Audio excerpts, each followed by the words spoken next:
Hi everyone, happy Friday Money Wind Up.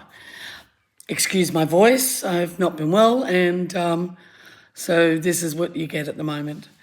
Thought we might talk about something people ask me all the time, and that is, can you get a home loan if you've just changed jobs? Short answer is yes, but it depends on a few things.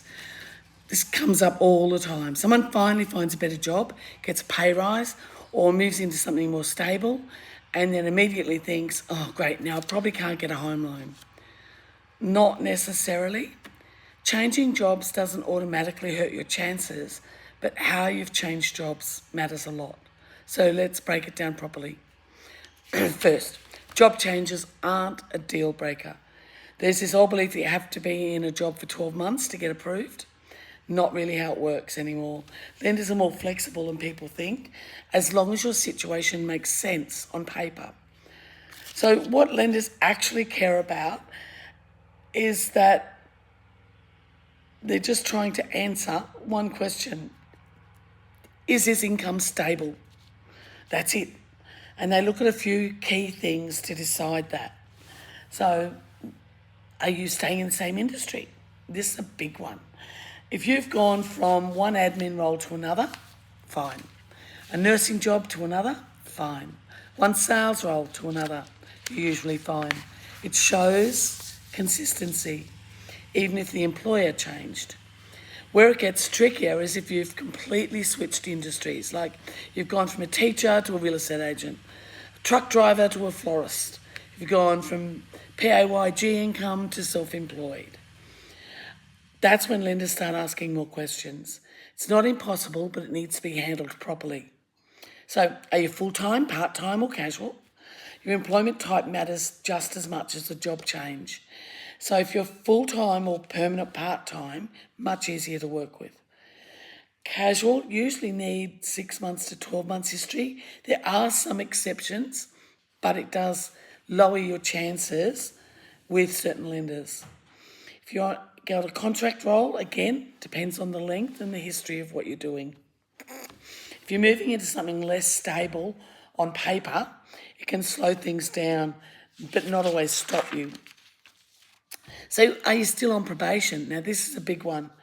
This is the one that worries people most and worries the lenders most. And that's fair enough because some lenders don't like it. Here's the part people don't know. Not all lenders care about probation. Some are completely fine with it if your role is similar to your previous one, your income is consistent or higher, and your overall application is strong. So this is where having a broker actually matters because we know which lenders will say yes. Is your income straightforward? If your income is base salary only, easy. If it includes bonuses or overtime or commission, there's more scrutiny around it. If you've just started a role with variable income, lenders may ignore the extras for now or ask for a longer history. So this can affect how much you can borrow and whether or not you can borrow. The mistake people make is that they think, I'll wait 6 to 12 months before applying. Sometimes that's the right move.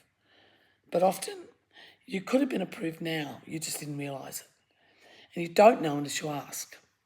So what I tell clients in this situation is if you've recently changed jobs, don't guess where you stand. Get someone to look at it properly. Because depending on your setup, you might be ready to go now.